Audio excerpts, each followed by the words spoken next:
This world, what a chaotic place to live, right? It seems like every year, even every day, things get more complex and unsettling. If you've ever thought, this is all too much and I am not enough, you're not alone. Hello, friend. My name is Jody Dietrich, author of The Settled Soul, Tenaciously Abiding with a Tender God. Welcome to this deep dive into the words of Jesus in John 15. Let's explore not more formulas, but rich truths and simple practices which lead to the only safe, restful place for our world-weary hearts. Life shakes us up. Abiding settles us down into that place of peace and purpose Jesus has reserved just for us. So, let's dig in. Welcome to week 5 of our study in The Settled Soul. So, I have a question for you. What are the elements of a really good, healthy friendship? When I think about that question, here are some things that come to mind. A good friend is someone you want to be with and who wants to be with you. Someone who is safe. Someone you don't have to impress. Someone who loves and likes you.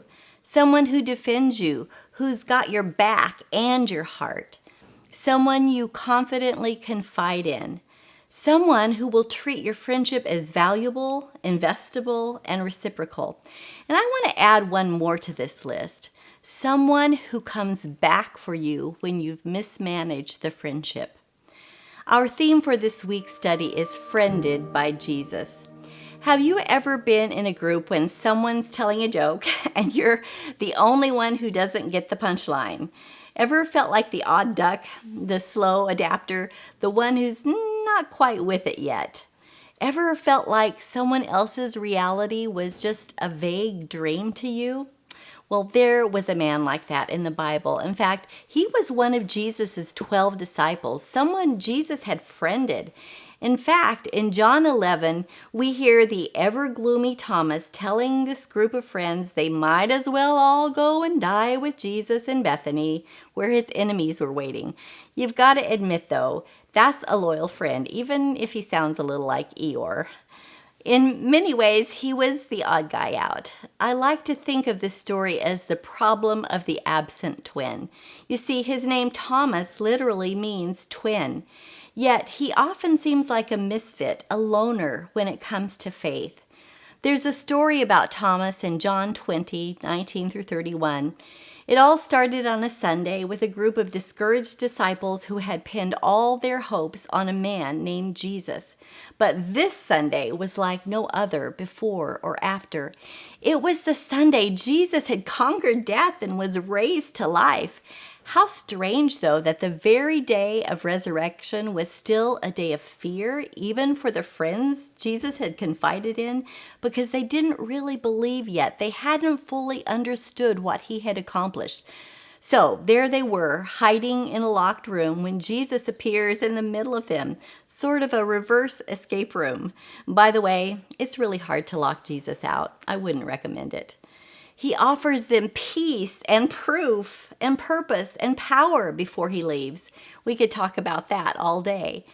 There was just one problem, though. Thomas, the twin, the odd guy out, was missing that day. We don't know why. Maybe he was too busy or too afraid or too embarrassed or too discouraged. Maybe he was just done. After all, this friend of Jesus thing hadn't turned out quite like everyone had hoped. Can I just insert something here? When you miss out gathering with other Christ followers, you miss out. You can just imagine the other disciples trying to tell Thomas what it was like when the resurrected Jesus suddenly appeared to them behind locked doors. But it was one of those you had to be there experiences. Because Thomas wasn't there, he missed out. And for him, the faith claims of his closest friends were not enough. He said, unless I see the nail prints in his hands, and put my finger in those nail prints, put my hand into his side, I will not believe. You know what? I prefer people's honest doubts over fake faith. And I think maybe God does too. So that could have been the end of that. friendship over. But not so fast. 8 days later, Jesus does a repeat performance for his doubting friend, the absent twin. Let's look at John 20:26 through 28. It's just too good. 8 days later, the disciples were together again, and this time Thomas was with them. Can I just do a quick timeout to say this? Make a place for doubters in your circle of faith. Welcome back those who've walked away in disbelief. There would be a different ending to this story if the other friends of Jesus had said, "There's no place for you and your doubts here, Thomas. You'll have to find different friends now." And I would add, if you're still having doubts, I'm so glad you're part of this group and this study today. Don't give up. Like Thomas, gather with others whose faith is stronger than yours. Keep coming even when you feel like the odd person out. And maybe it's time to doubt your doubts as much as you do your faith. So back to our story in verse 26. It says the doors were locked, but suddenly, as before, Jesus was standing among them. "Peace be with you," he said. Then he said to Thomas, "Put your finger here and look at my hands. Put your hand into the wound in my side. Don't be faithless anymore. Believe." What a patient vine we have. Jesus came back for his odd duck friend who had mismanaged their friendship at a very crucial time, and he gave him exactly what he needed to believe. Then Jesus talks to other odd ducks like me and maybe you.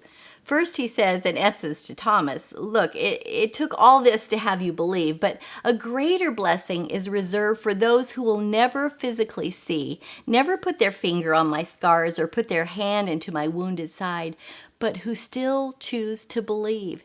That's us. We don't get to see with our physical eyes or touch him with our hands, not yet anyway, but we can still choose to believe, and we can claim that blessing Jesus mentions here. So, what happened to our Eeyore-like friend Thomas? Doubting Thomas did not stay a doubter.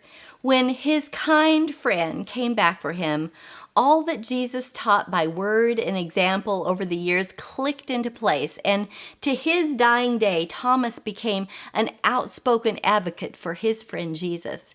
Church tradition tells us that he preached in ancient Babylon, where Iraq is today.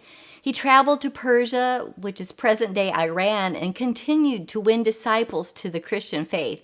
After that, he sailed to the west coast of India in 52 AD, and there he proclaimed the good news of Jesus, winning high-caste Brahmins and others to Christ and establishing churches. When the Portuguese landed in India in the early 1600s, they found a group of Christians there, the Mar Thomas or St. Thomas Church, established through the preaching of this very Thomas a millennium and a half before. Finally, Thomas traveled to the east coast of India, preaching relentlessly, and he was killed about 72 AD near the present-day Madras. And tradition tells us that he was thrown into a pit and then pierced through with a sword. This odd duck, the missing twin who had been stuck in the pit of his doubts, carried the Christian message of love and forgiveness to the ends of the earth. So, my friend, maybe you feel like you've mismanaged the gift of your friendship with Jesus and you have nagging doubts that won't go away.